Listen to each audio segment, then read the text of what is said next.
Hello guys, kamusta kayong lahat? Magandang umaga, magandang gabi. Nasaan ka man ngayon? Dito sa amin, gabi. Nandito ako sa Canada ngayon. Kung nandiyan ka sa Pilipinas, kung gabi dito, umaga dyan. So, ba't ba ako nagbibideo ngayong araw? Gusto ko lang i-share yung simula ng journey ko. So, gusto ko lang i-share or gusto ko lang i-shoot yung step-by-step process kung paano ko tutuparin yung pangarap ko. Kasi para sa mga nakakilala sa akin, matagal na rin ako nagmomotor nung nasa Pilipinas pa ako. Pero alam mo yun, hanggang Mio lang ako. Nakakapag-test drive naman ako ng mga KTM dati, Duke 200, ganyan. Dati nga hanggang Duke 200 lang yung dream ko nung nasa Pilipinas ako eh. Pero ngayong nandito na ako sa Canada, sabi ko, I need to make my dream come true, which is magkaroon nga ng mas mataas na cc ng motor. Kung anong bike yung kukunin ko, actually undecided pa ako. Pero nakapag-book na ako ng motorcycle course kasi dito guys sa Canada, as much as possible talaga, bago ka makakuha ng motorcycle license, talagang dadaan ka muna sa motorcycle course. Pwede namang hindi, pero may mga downside yon, which is i-share ko sa inyo sa mga susunod na videos or pag nandun na siguro tayo sa motorcycle license or tignan natin kung saang part natin ma-discuss yung about naman doon. So ayun nga guys, dahil winter dito, nag-i-snow, syempre walang nakakapag-motor.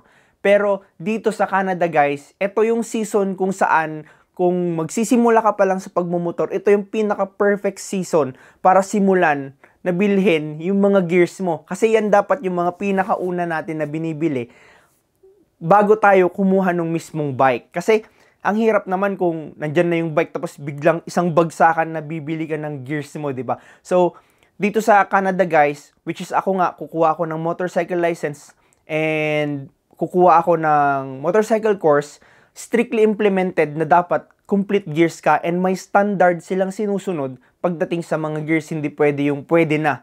Dito may mga sinusunod silang certification, ganun. So, medyo mahirap pero sulit naman dito sa Canada.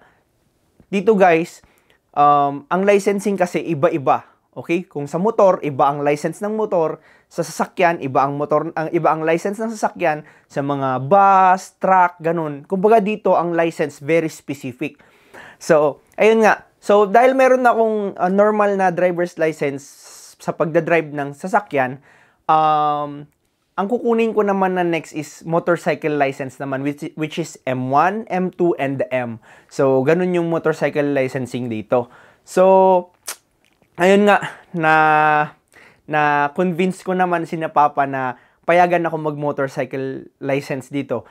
Which is nung una parang ayaw nila kasi dito guys hindi masyadong nakikita sa kalsada yung mga low cc. So yung mga low cc na mga motor dito is parang makikita mo lang kung saan-saan lang na mga iskinita, laruan lang ng mga bata. Ang mga lower cc guys dito ng mga motor, laruan ng bata. So, ayun, nung una, medyo skeptical sila. Ayaw nila akong payagan dahil nga sa disgrasya. Pero sabi ko, kung sa Pilipinas ka na mas delikado magmotor, never naman ako na disgrasya. So, ayun, it took me how many months para ma-convince sila. Marami pa akong anong tawag na nito? Suhol. Meron pa akong mga suhol, di ba? So, ayun. Parang 2 weeks ago ko pa ito nabili pero ngayon ko lang i-shoot kasi nung una parang gusto ko sana kumpletuhin muna pero sabi ko hindi, wag na. Kahit hindi na muna kumpleto yung gears ko, mas maganda siguro paunti-unti na shoot ko na. So guys, ang una kong binili na gears ay helmet and motorcycle gloves.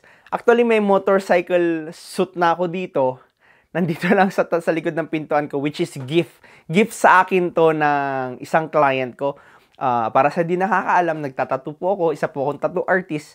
Mula sa Pilipinas hanggang dito, nagtatattoo pa rin po ako. So, unahin ko guys dito sa helmet. So, ang kinuha kong helmet is parang yung gamit ko na sa Pinas. Available dito, nagtaka rin ako nung una bakit available dito ang LS2. Okay? So, ang helmet na kinuha ko, LS2. Bakit LS2? Since nung nagmumotor pa ako, nung nasa Pilipinas pa ako, very comfortable para sa akin na gumamit ng LS2. Since parang, kung hindi ako nagkakamali, since 2015 hanggang nung umalis na ako sa Pilipinas, ang helmet ko LS2. Yung helmet ko nga na natira, meron akong 2 helmet noon. Bago ako pumunta dito sa Canada, binigay ko siya sa friend ko. Very comfortable yung ulo ko pag gamit ko LS2. Tsaka isa pa, ayoko nung time na yun kasi ayoko magtagal dun sa motorcycle shop kasi parang nahihiya pa ako. Parang feeling ko na-intimidate pa ako dun sa mga tao dun. So, sabi ko yung mabilis na lang. So, LS2 yung kinuha ko. Pero, good starting helmet na rin to kasi lahat naman ng certification na kailangan ko, kumbaga sa minimum certification requirement is na-reach naman and certified naman tong LS2. So, kumbaga may magamit lang ako sa motorcycle course pag nag-attend na ako kasi kailangan dun kompletong gears. And then eventually pagka siguro meron na yung bike, kasi hindi ko rin alam kung ano pa talagang motor yung kukunin ko. Hindi pa ako decided talaga.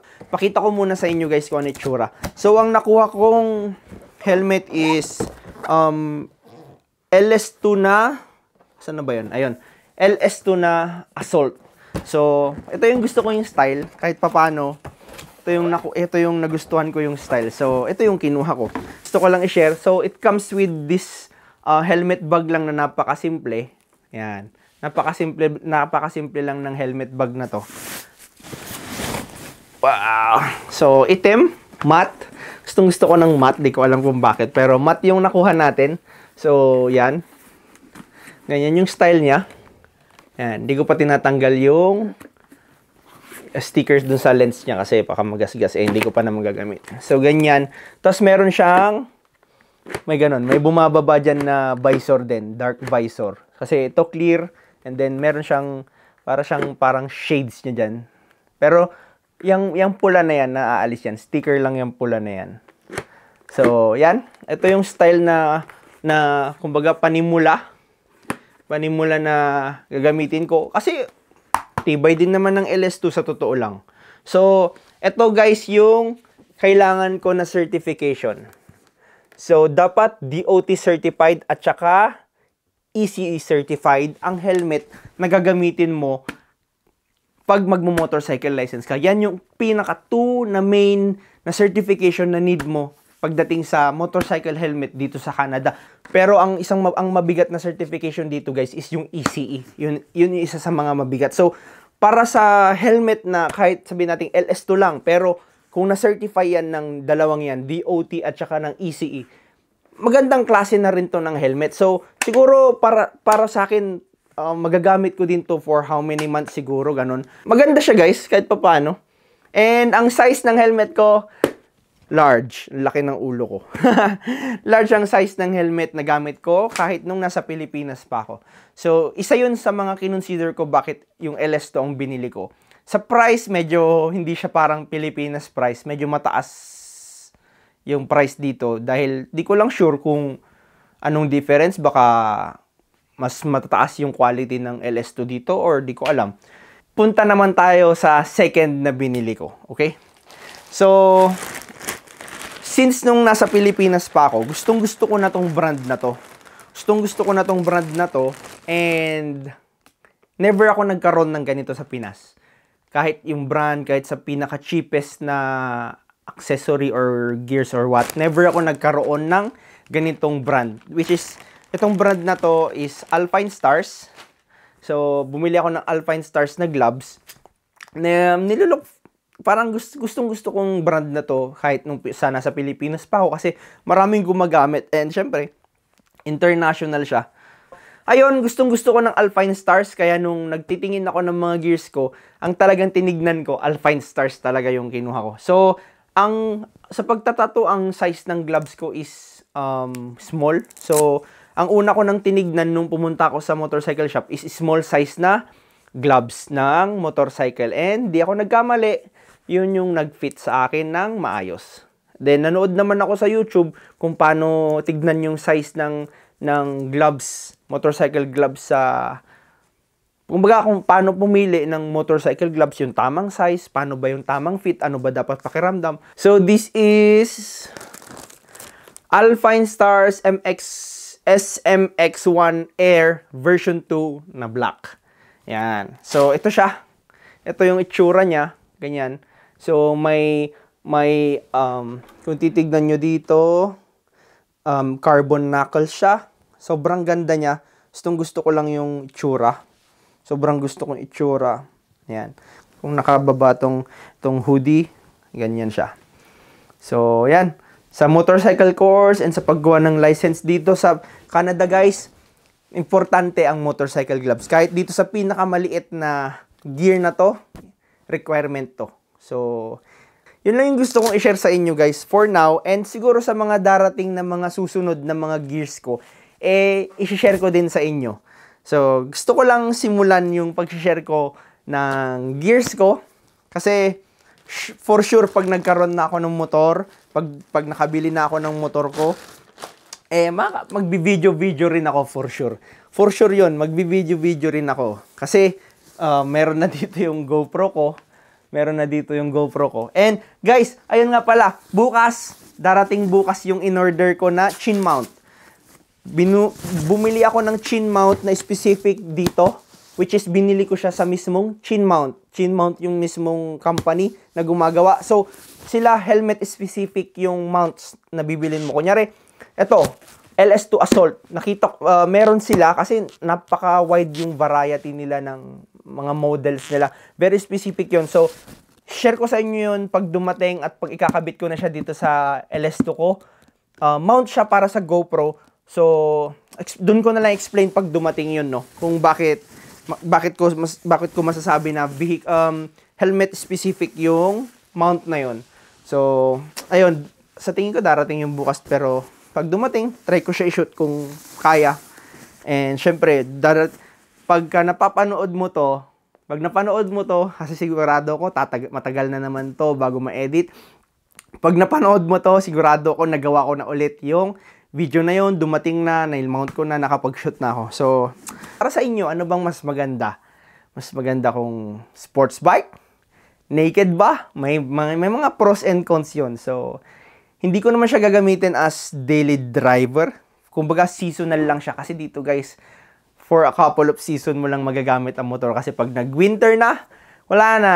Tapos na ang kaligayahan sa pagmumotor. So, kumbaga, ang pagmumotor dito, hobby lang talaga. So, ayun, kumpleto naman ako, may camera na ako, makakapag-shoot siguro ako in time, pag dumating na yung motor natin, mga outdoor shoot, ganyan, pag mag-ride ako, tapos meron na yung GoPro para sa FPV shots. So, yun lang yung gusto ko i-share muna sa ngayon, and thank you, kasi nandiyan ka, first video natin to, and welcome, diba? Di ko pa alam kung anong ipapangalan ko sa channel ko, may tattoo channel na ako, pero gusto kong gumawa ng specific channel for motovlog. So, di ko pa alam kung ano ipapangalan natin sa channel na to. Pero, magka-come up ako eventually ng name. Okay? Thank you guys. Thank you sa pagsama. Thank you for tuning up. And, subscribe mo tong channel ko. Salamat sa suporta.